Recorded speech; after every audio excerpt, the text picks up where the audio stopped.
சுப்பிரமணியம் அவர்கள் எங்கள் வெங்கடேசன் அவருடைய அன்பான அழைப்பை ஏற்று நானும் எம்எல்ஏ இந்த விழா சிறப்பாக முடிஞ்சிது. காலையில் தெளிவாக மாண்புமிகு முதலமைச்சர் அவர்கள் தலைமை கழகத்தில் ஒரு அறிக்கை சொல்கிறோம். உங்களோட காப்பி இல்லைன்னா சொல்லுங்கள், நான் ஒரு காப்பி தரேன், எல்லாம் வச்சுருக்கேன்.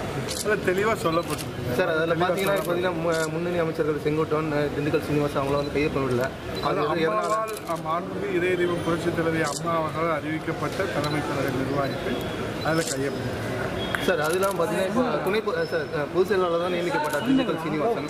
ஆனால் வந்து பார்த்தீங்கன்னா அவர் வந்து கணக்குகள் வந்து பார்க்குறாரு. இப்போது கட்சியோட புரட்சித் தலைவி அம்மா அவர்களால் அறிவிக்கப்பட்ட புரட்சித் தலைவி இதய தெய்வம் அம்மா அவர்கள் காலத்தில் அறிவிக்கப்பட்ட தலைமை கழக நிர்வாகிகள் தான் தற்போது அனைத்து வகையான கழகத்தினுடைய ஆட்சியும் கட்சியும் வழிகாட்டுகின்ற வகையிலே அவர்கள் வந்து ஒருங்கிணைந்து முறியடித்து வருகிறார்கள். அந்த அடிப்படையில் இந்த முடிவு. சார் லாஸ்ட் கொஸ்டின் ஒரே ஒரு கொஸ்டின் சார்.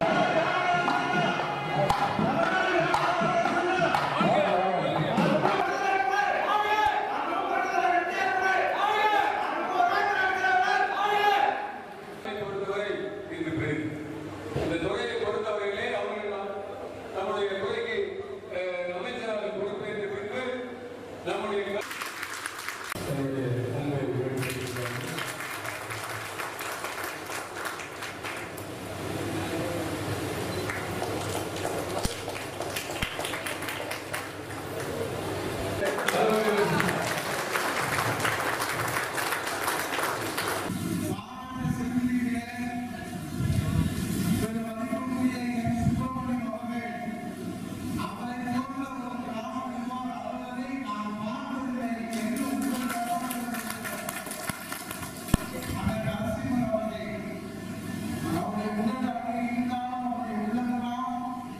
இந்த